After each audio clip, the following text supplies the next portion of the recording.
Shenjat e ditës së fundit në Kur'an. A mos vallë mohuesit presin që t'u vi befasish vetëm ora e kiametit, ndërkohë shenjat e saj kanë ardhur. Po për çfarë do t'u shërbejnë atyre këshillat kur t'ju ketë ardhur kiameti? Sure Muhammed 18. Nga ky ajet ne mësojmë se Kurani përshkruan shenjat që lajmërojnë ardhjen e ditës së fundit. Për t'i kuptuar shenjat e këtij lajmërimi madhështor, duhet të mendojmë lidhur me këto vargje. Përndryshe, siç dëshmon ky ajet, të menduarit ton nuk do të na bëj dobi kur të na vijë papritur dita e fundit. Ora është afruar. Allahu shpall në Kur'an se nuk mund të ketë dyshim se dita e fundit është afruar, se ora e kiametit do të vijë, gjë për të cilën nuk ka dyshim. Sure Hajj 7. Ne I kemi krijuar qiejt, tokën edhe gjithçka që gjendet midis tyre vetëm me urtësi. Ora e kiametit do të vijë me siguri. Sure Hijr 85. Mund të ketë njerëz të cilët mendojnë se porosia e Kuranit lidhur me ditën e fundit u shpall më shumë se 1400 vjet më parë, dhe se kjo është një periudhë gjatë kohe krahasuar me kohëzgjatjen e jetës njerëzore. Por këtu bëhet fjalë për fundin e botës, të diellit edhe të yjeve, shkurt të gjithësisë. Kur e marrim parasysh se gjithësia është miliarda vite e vjetër, 14 shekuj është një periudhë shumë e shkurtër kohe. E përsia e moralit të Islamit në botë. Allahu bën të ditur se ata të cilët I shërbejnë Atij në mënyrë të plotë, pa I shoqëruar Atij asnjërin prej krijesave të Tij si hyjni, dhe bëjnë punë të mira për të fituar kënaqësinë e Tij, do të pajisen me pushtet dhe autoritet. Allahu ka premtuar atyre prej jush që besojnë dhe që bëjnë vepra të mira, se do t'i bëj më këmbës në tokë, ashtu si I ka bërë ata para tyre, dhe që do t'u aforcojë fenë e tyre, me të cilën ai është I kënaqur, dhe që frikën do t'u shndërrojë në siguri. Le të më adhurojnë mua, e të mos më shoqërojnë asgjë në adhurim. Sa për ata që pas kësaj mohojnë besimin, pikërisht ata janë të mbrapshtët. Sure Nur 55. Në një numër ajetesh, po ashtu thuhet se është ligj hyjnor që ata robër të cilët janë besnik edhe në zemrat e tyre gjallëron feja e vërtet, do të bëhen trashëgimtar të botës. Ne shënuam në Zebur, pas Teuratit, që tokën do ta trashëgojnë robërit e mi të mirë. Sure Enbiya 105. E pas tyre do t'ju vendosim në tokën e tyre. Kjo është për ata që kanë frikë nga qëndrimi para meje, për gjykim, dhe I trëmben premtimit, dënimit tim. Sure Ibrahim 14. Nuk ka dyshim se Allahu do t'i mbaj premtimet e Tij. Normat e larta morale që do t'i mposhtin filozofitë e çoroditura, ideologjitë e shtrembruara dhe të kuptuarit e gabuar fetar, janë normat morale islamike. Jo besimtarët edhe paganët nuk mund të bëjnë asgjë që kjo të mos ndodh. Çarja e hënës. Surja 54 e Kuranit quhet Surja Kamer. Në gjuhën angleze, Kamer do me thënë hënë. Në disa raste, kjo sure flet për shkatërimin që I ndodhi popullit të Nuhit, Adit, Themudit, Lutit dhe Faraonit, sepse ata nuk pranuan paralajmërimet e profetëve. Në të njëjtën kohë, ka një porosi shumë të rëndësishme të shpallur në ajetin e parë, lidhur me ditën e fundit. U afrua ora dhe u qa hëna. Sure Kamer 1. Fjala uqa e përdorur në këtë ajet është fjala arabe shaka, e cila në gjuhën arabe ka kuptime të ndryshme. Në disa komente lidhur me Kuranin, preferohet kuptimi të qaj, por shaka në gjuhën arabe mund të ketë gjithashtu edhe kuptimin e lërimit, apo gërmimit të tokës. Si shembull, për përfundimin e parë, mund t'i referohemi ajetit të 26 të sures Abese. Jemi ne që lëshojmë ujë me bollëk, pastaj e çajmë tokën në thellësi dhe nxjerrim prej saj drithrat, rrushin e perimet, udhërin e palmat. Sure Abese 25-29.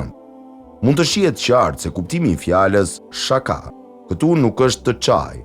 Në gjuhën shqipe shpreha e çajm është shpreha më adekuate. Ajo nënkupton lërimin e tokës në mënyrë që të rriten bimë të ndryshme. Nëse kthehemi mbrapa në vitin 1969, do të shohim njërin prej mrekullive madhështore të Kuranit. Eksperimentet e kryera në sipërfaqen e hënës më 20 korrik të vitit 1969 mund të aludojnë në përmbushjen e lajmit të dhënë 1400 vjet më parë në suren Kamer. Në atë datë, astronautët amerikan shkelën në hënë. Duke gërmuar dheun e hënës, ata kryen eksperimente shkencore dhe mblodhën mostra gurësh dhe dheu. Padyshim se është shumë interesante që këto zhvillime pajtohen plotësisht me thënjet e këtij ajeti. Megjithatë, duhet ta qartësojmë një gjë.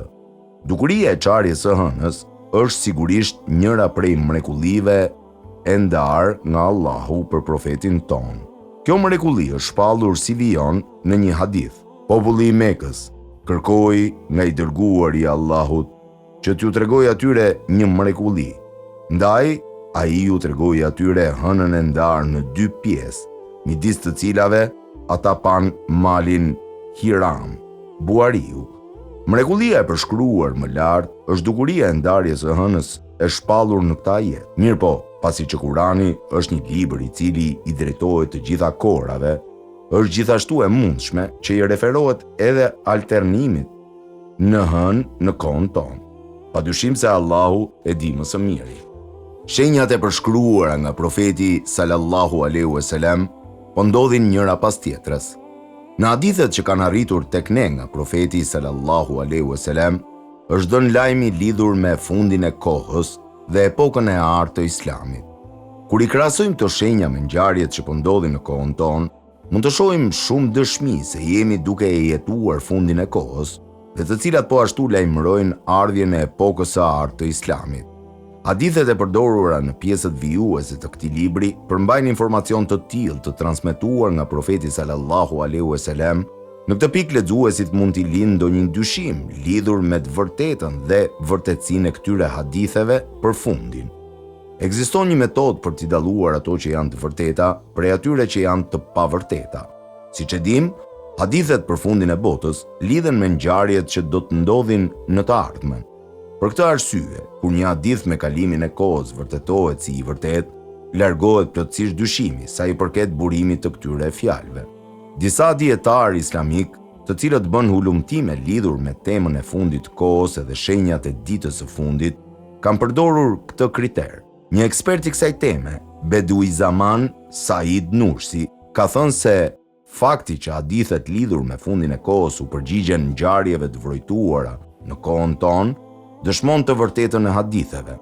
Disa prej shenjave të rrëfyera në këto hadithe ishin të vrojtueshme në një pjesë të botës në cilën do periudhë gjatë historisë 1400 vjeçare të Islamit. Por kjo nuk vërtetonte se kjo periudhë ishte fundi i kohës. Që një periudhë e caktuar të quhet fundi i kohës, të gjitha shenjat e ditës së fundit duhet të vrojtohen në atë periudhë të njëjtë. Kjo shprehet në një hadith. Shenjat që pasojnë njëra tjetrën sikurse ruazat e një qaforeje që bien njëra pas tjetrës kur këputet peri i saj. Tiramidhiu. Në këto hadithe, fillimi i fundit kohës përshkruhet si kohë kur shtohen armiqësitë edhe kur lufta edhe konflikti janë në rritje, kur ka kaos edhe degenerimi moral ngre krye dhe njerëzit largohen nga normat morale të fesë. Në kohën në fjalë, fatkeqësitë natyrore do të ndodhin në mbar botën. Varfëria do të arrijë shkallë të papara.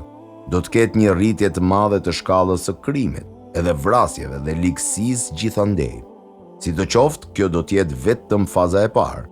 Gjatë fazës së dytë, Allahu do të shpëtojë njerëzimin nga kjo rrëmuje plot dhe do ta zëvendësojë atë me një ekzistencë të bekuar plot begati, paqe dhe siguri. Luftrat dhe anarkia. I dërguari i Allahut, sallallahu alaihi wasallam, ka thënë, herexhi do të shtohet. Ata pyetën, çka është herexhi? Ai u përgjigj, është vrasja, buariu. Ora do të vi kur dhuna, gjakderdhja dhe anarkia të bëhen të zakonshme.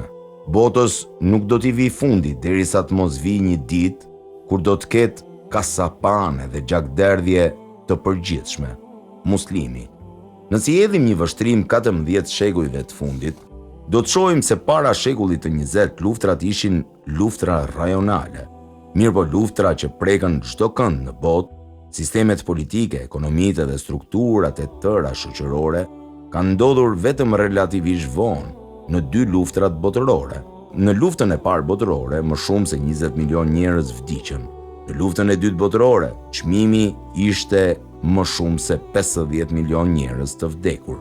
Në të njëjtën kohë, lufta e dytë botërore pranohet të ketë qenë më e përgjakshmja, më e madhja dhe lufta më shkatërruese në histori. Konfliktet që ndodhen pas luftës së dytë botërore, lufta e ftohtë, lufta koreane, lufta vietnameze, konflikti arabo-izraelite dhe lufta e Gjirit, janë prej ngjarjeve më kritike të kohës sonë. Gjithashtu, luftrat rajonale, konfliktet dhe luftrat civile kanë shkaktuar shkatërim në shumë pjesë të botës.